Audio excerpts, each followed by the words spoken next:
Chicos, buenos días. El tema que estamos trabajando en el día de hoy es nomenclatura inorgánica.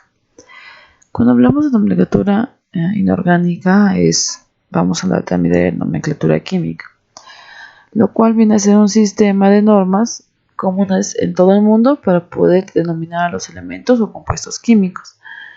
El organismo encargado de este proceso o de dictar tales normas se denomina Unión Internacional de Química Pura y Aplicada, o en sus siglas que es UPAC.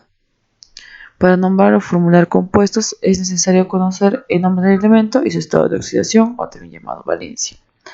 La valencia, cada elemento químico tiene una capacidad de combinación llamada valencia, designada por uno o más números. Para obtener la valencia es necesario conocer la configuración electrónica del elemento y por otra atender el número de electrones de valencia.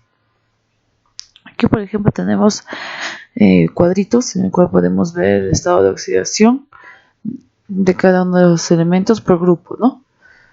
Por grupo, el estado de oxidación que se maneja de cada elemento. Clasificación de los compuestos químicos. Según el número de elementos, podemos encontrar compuestos binarios que están formados por 2 elementos, compuestos ternarios que están formados por 3 y cuaternarios que están formados por 4 con sus respectivos ejemplos. Considerando el tipo de elementos, se reconocen compuestos orgánicos presentes que son aquellos átomos que contienen en su interior su estructura química al elemento carbono. Y los inorgánicos son aquellos que no presentan un elemento carbono en general. Aquí tenemos un cuadrito diferenciativo entre compuestos orgánicos e inorgánicos.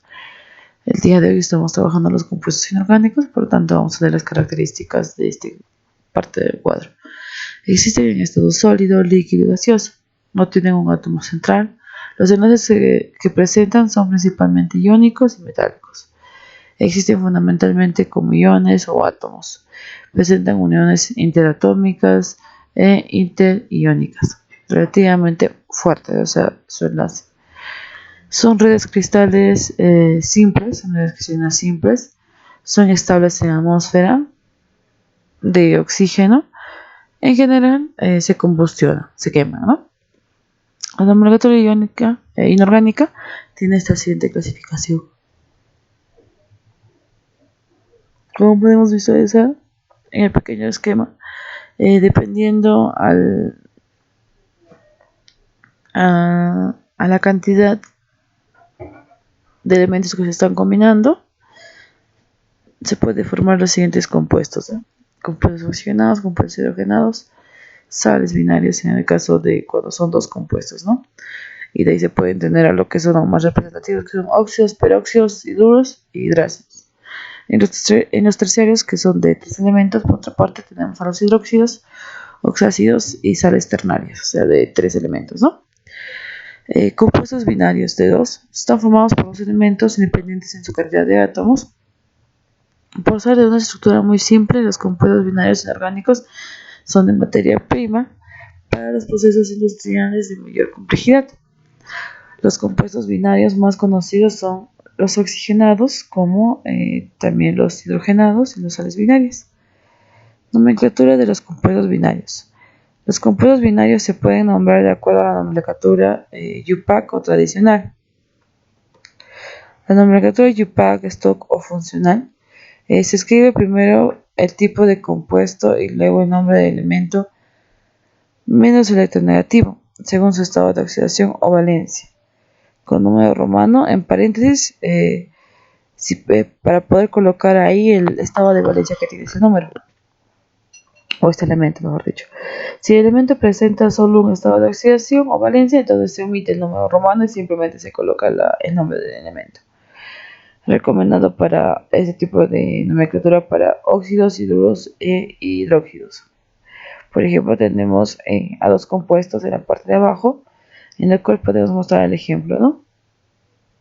Tenemos al hidruro de calcio y tenemos al óxido de cobre 1. En el primero no se ha puesto nada justamente porque tiene solamente un estado de oxidación y es por eso que se ha dejado sin colocar su valencia en el paréntesis, no en el paréntesis. En cambio, en el segundo caso, sí. ¿Por qué? Porque presenta estado de oxidación. Bueno,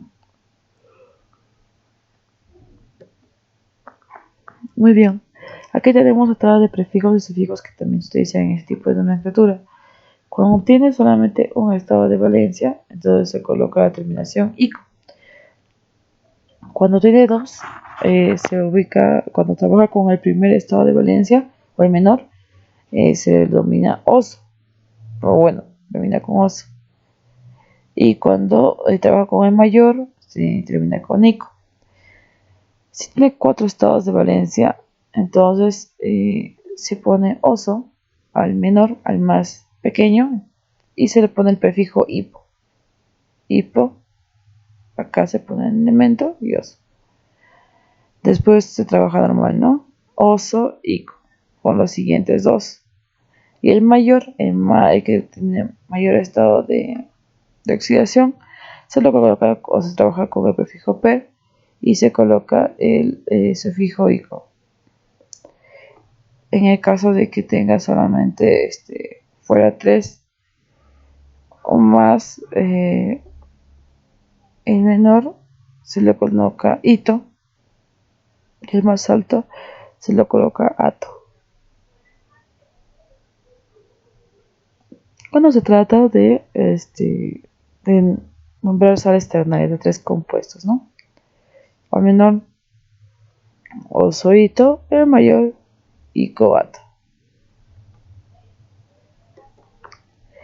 Casos especiales, como podemos ver en algunos elementos que tenemos aquí,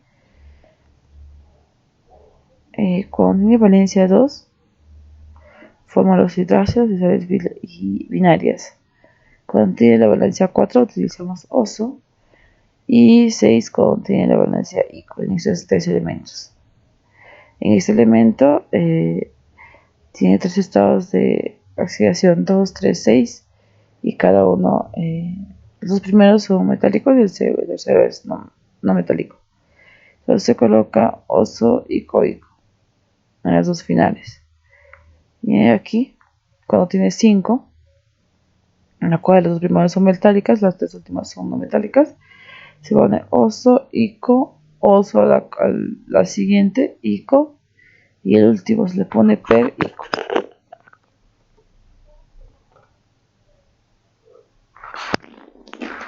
Algunas observaciones. Cuando se utiliza la nomenclatura tradicional para nombrar compuestos, existen algunos elementos que combinan su raíz griega o latina correspondiente. O sea que a veces no solamente para nombrarlos vas a colocar el nombre del elemento. Entonces vas a necesitar que combinar su nombre con los sufijos y los prefijos, ¿ya?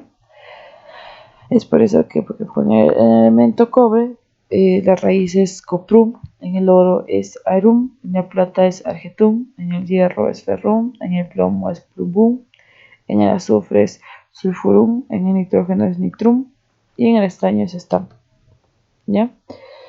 Aquí podemos tener algunos ejemplos en el cual podemos observar el número de átomos de cada elemento con los prefijos mono, di, tri, tetra y penta.